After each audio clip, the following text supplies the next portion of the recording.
ప్రభు అయిన యేసుక్రీస్తు నామములో మీ అందరికీ శుభాభివందనాలు తెలియచేస్తా ఉన్నాం.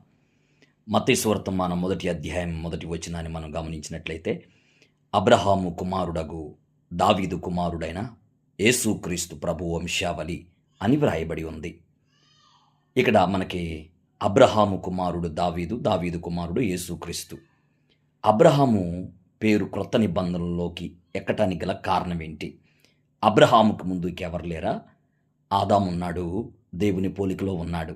మరి ఆయన పేరు ఎందుకు రాయలేదు? తర్వాత నోవాహు ఉన్నాడు, నీతిమంతుడని వ్రాయబడి ఉంది. ఆ తరం అంతటిలో గొప్పవాడని వ్రాయబడి ఉంది. నిందారహితుడు అని వ్రాయబడి ఉంది.